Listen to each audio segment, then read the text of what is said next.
అందరికీ నమస్తే. ఈరోజు వీడియోలో మనం వినబోయే కథ ఏంటో తెలుసుకునే ముందు, మీ అందరికి కూడా నాది చిన్న రిక్వెస్ట్.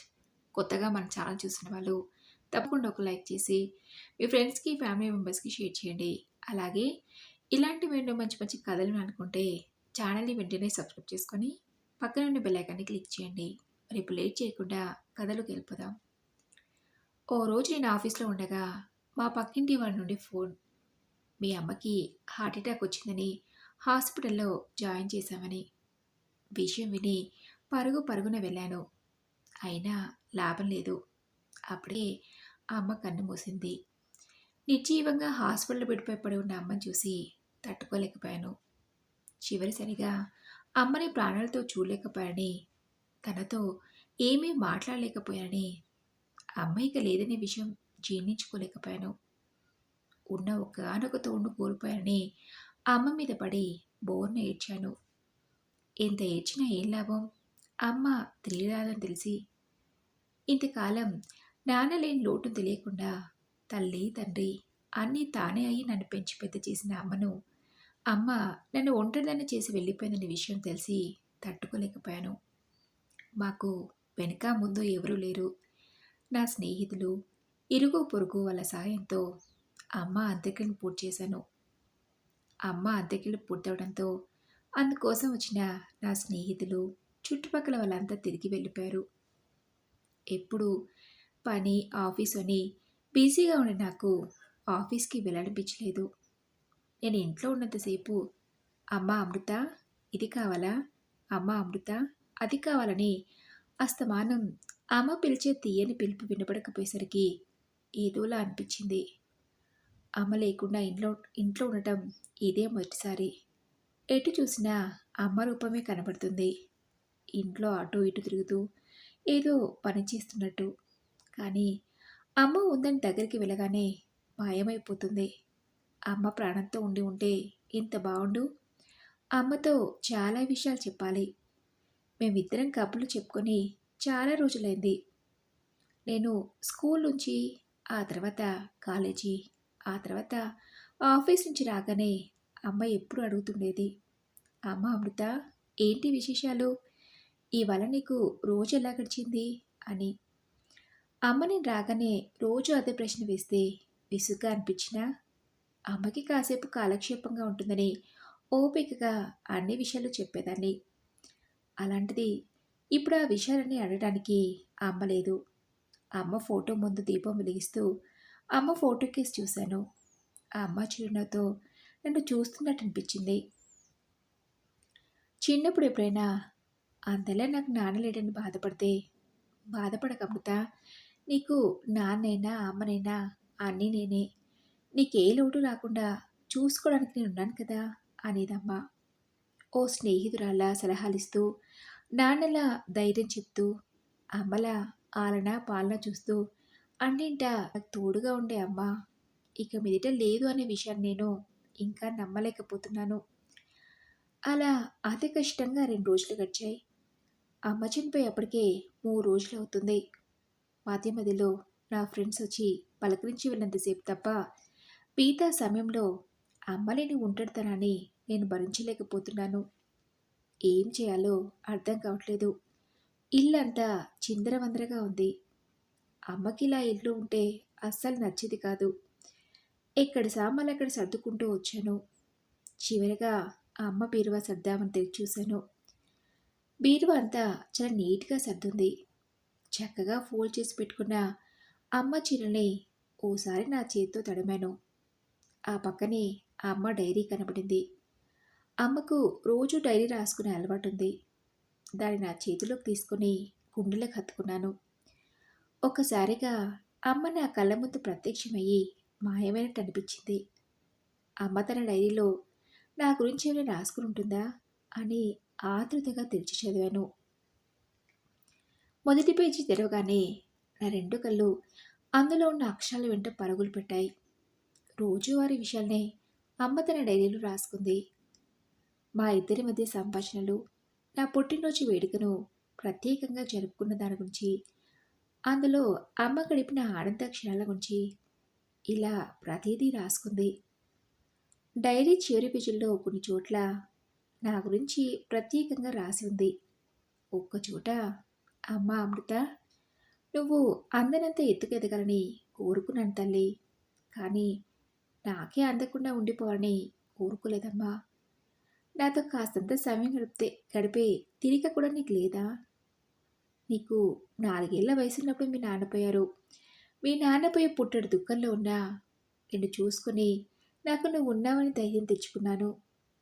అలాంటిది ఇప్పుడు నాకు నువ్వున్నా ఒంటరిగా ఫీల్ అవుతున్నాను అమృత అని. అమ్మ డైరీని చదివాక అర్థమైంది. నాకు నన్ను ఒక్కసారిగా మౌనం ఆవహించింది. ఓ 5 నిమిషాలు అలాగే ఉండిపోయాను. అమ్మ పడిన బాధ అర్థమవుతుంటే, ఛ! నేనెంత తప్పు చేశాను. అమ్మకి ఏ కష్టం రాకుండా చూసుకోవాలనుకున్నాను కానీ, తన మనసుని కష్టపెడుతున్నానని అర్థం చేసుకోలేకపోయానని. అప్పుడు అర్థమైంది నాకు.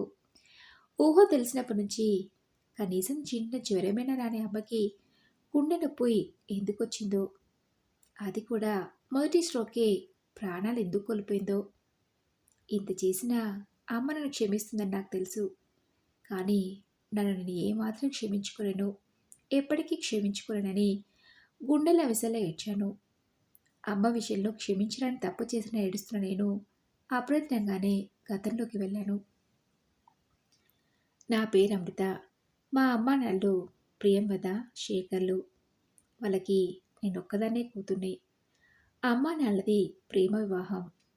అమ్మా నాన్నల విషయం ఇంట్లో తెలిసి అటు అమ్మ వాళ్ళ తల్లిదండ్రులు, ఇటు నాన్న వాళ్ళ తల్లిదండ్రులు వాళ్ళ పెళ్లికి ఒప్పుకోలేదు. అమ్మా నాన్నలు ఒకరి మీద మరొకరికి ఉన్న ప్రేమను చంపుకోలేక పెద్దల్ని ఎదిరించి పెళ్లి చేసుకున్నారు. ఆ కోపంతో ఇటు అమ్మ వాళ్ళ కుటుంబ సభ్యులు, అటు నాన్న వాళ్ళ కుటుంబ సభ్యులు ఎవరూ వారిని పట్టించుకోలేదు. నాన్న ఓ ప్రైవేట్ కాలేజీలో లెక్చరర్గా చేసేవారు. అమ్మ గృహిణి. తమ పెద్దవాళ్ళు ఎవరూ చేరదీని కారణంగా నాన్న తన స్నేహితుల సాయంతో ఓ ఇంటిని అద్దెకు తీసుకున్నాడు. అలా అమ్మ నాన్న కొత్త జీవితం మొదలైంది. వాళ్ళకి పెళ్ళైన 2 సంవత్సరాలకి నేను పుట్టాను. అమ్మ నాన్న ప్రేమకు చిహ్నంగా పుట్టిన నన్ను చాలా అపురూపంగా చూశారు. అలా 6 సంవత్సరాలు గడిచాయి. అంటే అప్పుడు నాకు 4 ఏళ్ళు. ఓ రోజు సాయంత్రం కాలేజీ అయ్యాక ఇంటికి వస్తుంటే నాన్నకి యాక్సిడెంట్ అయింది. అక్కడ ఉన్న వాళ్ళెవరో అంబులెన్స్కి ఫోన్ చేసి నాన్నని హాస్పిటల్కి తరలించారు. పోలీసుల ద్వారా విషయం తెలుసుకున్న అమ్మ నిద్రపోతున్నాను తీసుకుని హాస్పిటల్కి పరుగులు పెట్టింది. అప్పటికి నాన్న చాలా సీరియస్ కండిషన్లో ఉన్నాడు. తలకు బలంగా దెబ్బ తగిలింది. కాలుకి ఫ్రాక్చర్ అయింది. 24 గంటలు గడిస్తే కానీ ఏమీ చెప్పలేమన్నారు డాక్టర్లు. నాన్నని ఆ పరిస్థితిలో చూసి అమ్మ తట్టుకోలేకపోయింది. నాన్నకి ఎలా ఉంటుందో ఏమోనని క్షణం ఒక యుగంలా గడిపింది. అమ్మ భయపడిందే జరిగింది. ఇంటర్నల్గా నాన్నకు చాలా బ్లీడింగ్ అవడంతో కన్ను మూశారు. విషయం విని అమ్మ కుప్పకూలిపోయింది. ప్రాణం కన్నా ఎక్కువగా ప్రేమించిన నాన్నక లేడనే విషయం విన్న అమ్మకి ప్రపంచ చీకటిమయంగా అనిపించింది. గుండెలు బాదుకుంటూ ఏడ్చింది. నాన్న లేడనే వార్త విన్న అమ్మకి వెంటనే చచ్చిపోవాలనిపించింది. కానీ తన ఒళ్ళో ఉన్న నన్ను చూసి అమ్మ తన ధైర్యాన్నంతా కూడగట్టుకొని నానిక లేడనే చేదు నిజాన్ని జీర్ణించుకుని ఆ క్షణం నుండి నా కోసమే బ్రతకాలనుకుందమ్మ. నాన్న పోయిన అమ్మకి నేనున్నాననే ధైర్యం. ఎలాగోలా కొంతకాలానికి అమ్మ నాన్న చనిపోయిన బాధను తేరుకుని నన్ను పెంచి పోషించిన ఏం చేయాలనే ఆలోచన పడింది. అమ్మ పెద్దగా చదువుకోలేదు కానీ పీజీ చదువుకున్న వాళ్ళకున్నంత జ్ఞానం ఉంటుంది. అమ్మకి పత్రికలు, నవలలు చదివి జీవితాన్ని, ప్రపంచాన్ని పూర్తిగా అర్థం చేసుకుంది. అందుకే పెళ్ళైన 6 ఏళ్లకే నాన్న చనిపోయినా ఒంటరిగా బ్రతికేందుకు అమ్మ సిద్ధపడింది. 4 ఏళ్ల పిల్లల్ని నన్ను పెంచి పెద్ద చేయడం కోసం అమ్మ ఉదయం నుండి సాయంత్రం వరకు మిషన్ కుట్టి సాయంత్రం చుట్టుపక్కల పిల్లలకు ట్యూషన్ చెప్పేది. వారానికోసారి ఆదివారం రోజున ట్యూషన్ చెప్పడం, మిషన్ కుట్టడం మానేసి పచ్చళ్ళు, ఊరగాయలు ప్రిపేర్ చేసేది. వాటిని ప్యాక్ చేపించి షాపులలో సప్లై చేసేది. నా కోసం, నన్ను చదివించడం కోసం అమ్మ పడుతున్న కష్టాన్ని కళ్ళారా చూస్తూ పోయిన నేను అమ్మని ఆ కష్టాల నుంచి తప్పించాలని అనుకున్నాను. అందుకోసం నా ముందున్నది ఒకే ఒక దారి. నేను బాగా చదువుకోవటం, ఎప్పటికప్పుడు నన్ను నేను మెంటల్‌గా ప్రిపేర్ చేసుకునేదాన్ని. మరింత బాగా చదువుకోవాలని, అమ్మ కోసం మరింత కష్టపడి చదివేదాన్ని. నేను అనుకున్నట్టుగానే ప్రతి క్లాస్‌లో మంచి మార్కులు సాధించేదాన్ని. అలా నాది ఇంటర్ పూర్తయింది. ఇంజనీరింగ్ చదవాలనే కోరికతో, పట్టుదలతో చదివి ఎంసెట్‌లో ర్యాంక్ సాధించాను. ఇంజనీరింగ్‌లో సీటొచ్చింది. చూస్తుండగానే 4 సంవత్సరాలు గడిచి నా ఇంజనీరింగ్ పూర్తయింది. ఫైనల్ ఇయర్‌లో ఉండగానే క్యాంపస్ రిక్రూట్‌మెంట్‌లో హైదరాబాద్‌లోని ఒక కంపెనీలో ఉద్యోగం వచ్చింది. ఆ క్షణాన ఏదో సాధించాలన్న సంతోషం. ఇక అమ్మకి ఏ చిన్న కష్టం కూడా రాకుండా చూసుకోవాలనే తపన. అలా 3 నెలలు గడిచి నా ఇంజనీరింగ్ పూర్తయిన వెంటనే ఉద్యోగంలో చేరిపోయాను. మొదట్లో తక్కువ శాలరీ అని నా లక్ష్యం సాధన కోసం మరో ఉద్యోగం గురించి ప్రయత్నించాను. నా లక్ష్యాలకు చేరువయ్యే క్రమంలో నన్ను పెంచడమే లక్ష్యంగా బ్రతికిన మా అమ్మకి దూరం అయిపోయాను. ఉద్యోగాల్లో చేరాక అమ్మతో గడపటానికి సమయం ఎక్కువగా ఉండేది కాదు. అమ్మ ట్యూషన్ చెప్తూ మిషన్ కుట్టినప్పుడు పిల్లలతో తన దగ్గరకు వచ్చే కస్టమర్లతో అమ్మకి చాలా కాలక్షేపంగా ఉండేది. కానీ నేను సంపాదించడం మొదలుపెట్టగానే అమ్మని పని మానిపించేసి ఇంట్లో విశ్రాంతి తీసుకోమన్నాను. నా కోసం అమ్మ ఎదురు చూస్తుంటే ఈ అర్ధరాత్రికో వెళ్ళి పక్క మీద వాలిపోయేదాన్ని. నాకు ఇష్టమైన వంటకాలు చేసి నాకు తినిపించాలని తను అనుకుంటే క్యాంటీన్లో తినేసెళ్ళి కడుపు నిండుగా ఉందమ్మా అని చెప్పేదాన్ని. ఆదివారమైనా నేను అమ్మతో గడుపుతున్న ఆశపడితే ప్రాజెక్ట్ వర్కులని, కాన్ఫరెన్స్లని అనేదాన్ని. పండగప్పుడైనా తన కోసం కాస్త సమయం కేటాయించమంటే ఈ కార్పొరేట్ ప్రపంచంలో పండగల కోసం అంత టైం ఎక్కడదమ్మా అనేదాన్ని. అలా మెల్లమెల్లగా నాకు తెలియకుండానే నేను అమ్మకు దూరం అవుతూ వచ్చాను.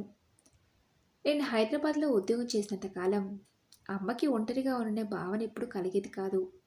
కానీ అక్కడ తక్కువ శాలరీ అని ఈ మధ్యనే హైదరాబాద్లో ఉద్యోగం అని బెంగళూరుకు వచ్చాను. శాలరీకి తగ్గట్టు వర్క్ ప్రెషర్ కూడా నాకు అంతే ఉండడంతో అమ్మను కనీసం పలకరించడానికి కూడా నాకు సమయం లేనంత బిజీగా అయిపోయాను. అమ్మ కొంతకాలంగా చాలా ముభావంగా ఉండటం గమనించిన నేను అమ్మని అందుకు కారణం అడిగి తెలుసుకునే ప్రయత్నించి కూడా చేయలేకపోయాను. ఎంతసేపు బాగా సంపాదించి అమ్మని సుఖపెట్టాలని ఆలోచించాను. కానీ అమ్మ సంతోషంగా లేదని నేను తెలుసుకోలేకపోయాను. నా లక్ష్యాలను చేరుకోవాలని క్రమంలో నన్ను పెంచి ప్రయోజకురాలి చేయడమే లక్ష్యంగా బ్రతుకుతున్న అమ్మని అర్థం చేసుకోలేకపోయాను. అమృత అన్న పిలుపు విని ఉలిక్కిపడి గత నుండి తేరుకున్నాను. పక్కింటి శాంతమ్మ గారు, ఇదిగో అమృత, ఈసారి నీ పుట్టినరోజుకి నీకు ఇష్టమైన కలర్ చీరలు కొని బ్లౌజ్ని బొటిక్లో ఇవ్వమని మీ అమ్మ నాకు ఇచ్చిందమ్మా. మీ అమ్మ నీకు సంబంధాలు చూస్తుంది కదా, వచ్చే సంవత్సరం కల్లా నువ్వు తన దగ్గర ఉంటావో లేదో అని ఈసారి నీ పుట్టినరోజు వేడుకని ఘనంగా జరపాలనుకుంటానని నాతో చెప్పింది అమృత. మీ అమ్మకి నువ్వంటే చాలా ఇష్టం. ఎంత ఆశపడిందో నీకు మంచి సంబంధం రావాలని, పెళ్లి చేసి నిన్ను అత్తారింటికి పంపించాలని. కానీ ఏం లాభం, అవేవి చూడకుండానే మీ అమ్మ కన్ను మూసింది అని కాసేపు నాతో మాట్లాడి ఏదైనా సహాయం కావాలంటే నన్ను అడగమృత అని చీర బ్లౌజ్ని నా చేతికిచ్చి వెళ్ళిపోయింది పక్కింటి శాంతమ్మ గారు. అమ్మ నా కోసం ఎంతో ఇష్టంగా కొన్న చీరను గుండెలకు హత్తుకుని ఏడ్చాను. అనుక్షణం నా గురించి ఆలోచిస్తూ బ్రతికిన నీ గురించి నేను ఆలోచించలేకపోయానమ్మా. నువ్వు నన్ను క్షమించినా నన్ను నేను ఎప్పటికీ క్షమించుకోలేనమ్మా. నన్ను నేను క్షమించుకోలేను అంటూ ఏడ్చేశాను. మరి ఇదండి ఈరోజు కథ.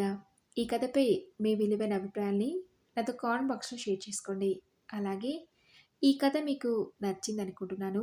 నచ్చితే తప్పకుండా ఒక లైక్ చేసి మీ ఫ్రెండ్స్కి, ఫ్యామిలీ మెంబర్స్కి షేర్ చేయండి.